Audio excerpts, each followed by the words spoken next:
Good evening, কেমন আছো তোমরা সবাই? একটু কমেন্ট করে জানিও। প্রচুর প্রচুর প্রচুর দিন পরে এই যে একটা ছোট্ট ব্লগ শেয়ার করছি তোমাদের সঙ্গে। ফোনের সমস্যার জন্য বলেছিলাম ব্লগ দিতে পারছি না, তো ফোনের সমস্যা মিটে গেছে। এবার ভাবছি ব্লগ দেওয়া শুরু করব আবার। আর এই যে একটু এটিএমে ঢুকে গেছি, যাবো একটু কাঁচনাপাড়ায়। তো চলো কী কী কেনাকাটা করবো সব কিছু তোমাদের সঙ্গে শেয়ার করব। যাচ্ছি সুপ্রিয়া আর আমি। আর এই যে আমরা একটু এটিএমে ঢুকেছিলাম, তারপরে এই যে ট্রেন চলে এলো পায়রাডাঙ্গা থেকে। এখন চলো কাঁচনাপাড়ায় নামি, তারপরে আবার তোমাদের সঙ্গে দেখা করছি। সুপ্রিয়া বলে ডাকছি বলে ভেবো না, কেউ ওটা আমার ফ্রেন্ড। ওটা সম্পর্কে আমরা ননদ বৌদি হই, কিন্তু আমরা ভীষণ ফ্রেন্ডলি, তাই জন্য এরকম নাম টাম ধরে ডাকাডাকি হয় এই আর কি। যে দোকানটায় মেনলি যাওয়া সেই দোকানটাই বন্ধ ছিল। তো যাই হোক, ট্রেনের মধ্যে একটু ভিডিও করছিলাম। আর এভাবে ভিডিও করতে ভীষণ খারাপ লাগে, লজ্জা লাগে।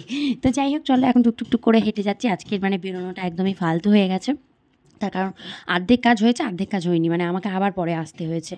আর এই যে আমরা একটু মলে ঢুকে গেছিলাম, কিছু ড্রেস ট্রায়াল দিচ্ছিলাম। তো এইগুলো ভালো লাগছিলো, কিন্তু মানে এমন এমন এক একটা জিনিস হচ্ছে যেটা ফিটিংস হচ্ছে তো কিছু হচ্ছে না, মানে এটা বাজে হয়ে গেছে একদম, সব একদম গোলবেলে। তো যাই হোক, অনেক কিছু নিয়েছি, তো বাড়ি গিয়ে তোমাদের সঙ্গে শেয়ার করতে পারিনি। তারপর আমাদের পায়রাডাঙ্গা নেমে একটু মেয়ে মনে ঢুকেছিলাম। তো চলো আজকে এখানেই শেষ করছি, পরের ব্লগে দেখাবো কী কী নিয়েছি।